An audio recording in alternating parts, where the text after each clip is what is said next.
এক যুবকের কবরে রমজান মাসে আযাবের ঘটনা। আজকের এই ঘটনাটি আপনাদের আত্মাকে জাগিয়ে তুলবে। এই জন্য অনুরোধ করছি ঘটনাটি একেবারে শেষ পর্যন্ত দেখবেন। রমজান মাসে যুবকের কবরের আযাব। আব্দুল নামের এক যুবকের কবরে রমজান মাসে দুটি সাপ তাকে আযাব দিচ্ছে। এই যুবকটি কি এমন কাজ করেছিল যে রমজান মাসেও তার কবরের মধ্যে আযাব হচ্ছে? দুটি বিষধর সাপ তাকে দংশন করছে। ঘটনাটি শুনলে আপনার শরীরের লোম শিউরে উঠবে। আব্দুল ছোটবেলা থেকেই পরিষ্কার একজন যুবক ছিল। সে 5 ওয়াক্ত নামাজ আদায় করত। এমন কোনো ওয়াক্তবাদ নেই যে সে নামাজ পড়েনি। তার ব্যবহার, আচার আচরণ খুবই ভালো ছিল। এলাকার কোনো মানুষ বলতে পারবে না যে ছেলেটি খারাপ। তবুও কেন সেই যুবকের কবরে আযাব হচ্ছিল? সেই যুবকটি এমন কি কাজ করেছিল? রমজান মাসে তো সকলের গুনাহ মাফ হয়ে থাকে, তবে সেই ছেলেটি এত পরহেজগার হওয়ার পরেও তার রমজান মাসে আযাব হচ্ছে। প্রিয় বন্ধুরা, ভিডিওটি শুরু করার আগে আসুন একটু প্রার্থনা করি।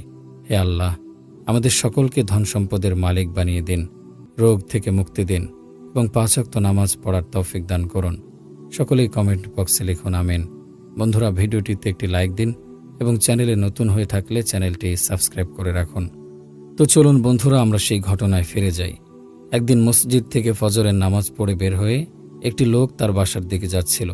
সে ব্যক্তির বাসার পথের মধ্যে পড়ল একটি কবরস্থান। সে কবরস্থানে মাঝখান দিয়ে ছিল রাস্তা এবং সেই রাস্তার চারপাশে কবরস্থানটি ঘিরে থাকার ফলে সে কবরস্থানের মাঝখানে রাস্তা দিয়ে মানুষকে যাতায়াত করতে হতো। বিধায় সে ব্যক্তিও প্রতিদিন সে রাস্তা দিয়ে বাসায় এবং মসজিদে যাওয়া আসা করত।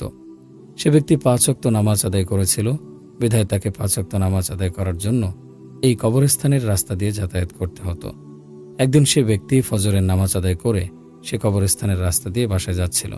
তবে বাসায় যাওয়ার পথে সেই কবরস্থানের মধ্যে সেই ব্যক্তিটি এমন কিছু শুনল যা তাকে চমকে দিয়েছিল। সেই ব্যক্তিটি এত বেশি ভয় পেয়ে গিয়েছিল যে যেটা বলার বাইরে। সেই ব্যক্তিটি সেই কবরস্থানের মধ্যে এক ব্যক্তির জোরে জোরে চিৎকারের আওয়াজ শুনতে পায়। সে চিৎকারের আওয়াজ শুনে সেই ব্যক্তি অনেক বেশি ঘাবড়ে যায়। চিৎকারের আওয়াজ শোনার পর সে এদিক ওদিক তাকিয়ে দেখতে শুরু করে সে আওয়াজটা আসলে কোথা থেকে আসছে। সে এদিক ওদিক তাকিয়ে দেখল কাউকে দেখা যায় না এবং কাউকে দেখতে না পারায় সেই ব্যক্তি বাড়ির দিকে যেতে লাগলো এবং কোনো মতে সে কবরস্থানটি পার করে সে ব্যক্তি তার বাড়ির দিকে চলে গেল। দুপুরবেলা যখন জোহরের নামাজ আদায় করার জন্য সে ব্যক্তি মসজিদের দিকে যাচ্ছিল এবং এই কবরস্থানের রাস্তা দিয়ে পথ অতিক্রম করছিল, তখন সে ব্যক্তি আবারও সেই কবরস্থানের মধ্য থেকে চিৎকারের আওয়াজ শুনতে পারে। সেই ব্যক্তি আবারও খুব বেশি ভয় পেয়ে যায় এবং সে ভালো করে আবারও এদিক ওদিক তাকিয়ে দেখতে লাগলো এবং খুঁজতে লাগলো যে আসলে এই আওয়াজটি আসছে কোথা থেকে। সে ব্যক্তি এরপর সেই চিৎকার শুনতে শুনতে সে আওয়াজ পেয়েও সেই পাশ দিয়ে হাঁটছিল। সে আওয়াজের পিছু করলো এবং সে আওয়াজের পিছু করতে করতে সে যা দেখল তা তাকে হতভম্ব করে দিয়েছিল।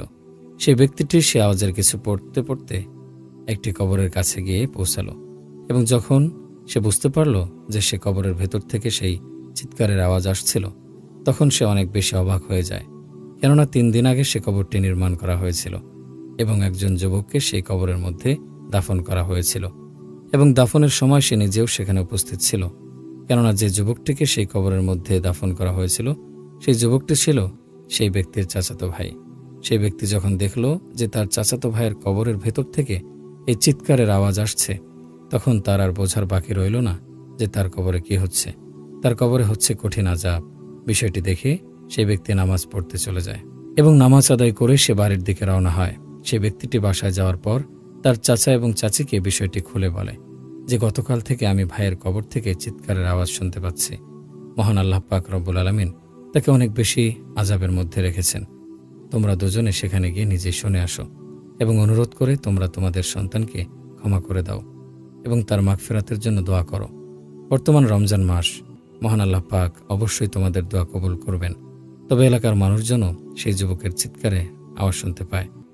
বিধায় তারা কবর খনন করে দেখতে চায় যে কবরে কি হচ্ছে এবং কবর খনন করে তারা দেখতে পায় যে দুটি বিষধর সাপ নির্মমভাবে সেই যুবকটিকে পেঁচিয়ে ধরে তার পুরো শরীরে কামড় দিচ্ছে। বন্ধুরা, সেই যুবকটি এমন কি কাজ করেছিল যে রমজান মাসে তার কবরের মধ্যে আযাব দেওয়া হচ্ছিল? আসলে যে যুবকটি ছোটবেলা থেকে অনেক ইমানদার এবং পরহেজগার একজন যুবক ছিল। যুবকটির পরিবারের মধ্যে রয়েছে তার বাবা মা এবং সে নিজে। যুবকটি অনেক পরহেজগার ছিল, তবে মৃত্যুর পর তাকে কঠিন আযাব ভোগ করতে হয়েছিল। এর কারণ আজকের এই ভিডিওতে জানতে পারবেন। সেই যুবকটিকে তার বাবা মা অনেক আদর করত, অনেক স্নেহ করত এবং সে ছেলেটির বাবা মা সেই ছেলেটিকে অনেক ভালো আচার আচরণ শিখিয়েছেন, তাকে ভালো শিক্ষা দিয়ে গড়ে তুলেছিলেন বিধায় সেই যুবকটি তার এলাকার সকল মানুষের সাথে ভালো আচরণ করত। রাস্তার মধ্যে যদি কোনো ব্যক্তির সাথে দেখা হয়ে যেত তাহলে তাদেরকে সালাম দিত, ছোটদেরকে অনেক আদর করত এবং তাদেরকে খাবার দিত, অসহায় ব্যক্তিদেরকে সাহায্য করত, ফকির মিসকিন দেখলে দান খয়রাত করত। গ্রামের সকল মানুষজন সেই যুবকের ওপর অনেক বেশি সন্তুষ্ট ছিল, তবে তার নিজের বাবা মা তার ওপর সন্তুষ্ট ছিল না।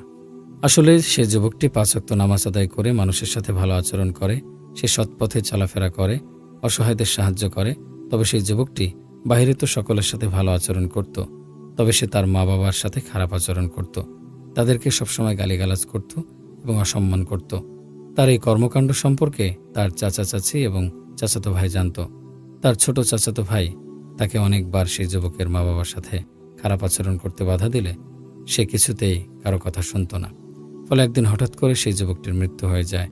আবার সেই যুবকটি রমজান মাসের একদিন আগে বাবা মায়ের সাথে খারাপ আচরণ করার ফলে মহান আল্লাহ রাব্বুল আলামিন তাকে রমজান মাসের একদিন আগেই মৃত্যুদান করেন, যাতে করে সে রমজান মাসে মৃত্যুবরণ না করে। কেননা রমজান মাসে যে ব্যক্তি মৃত্যুবরণ করেন তার স্থান হয় সরাসরি জান্নাত।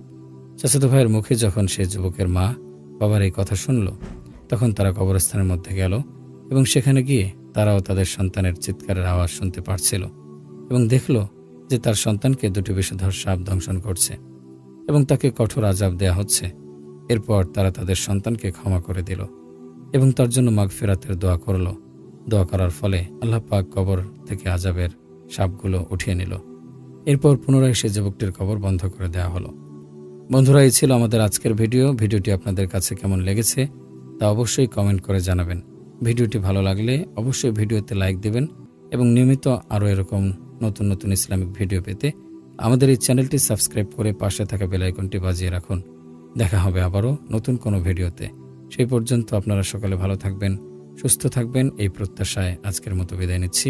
আল্লাহ হাফেজ।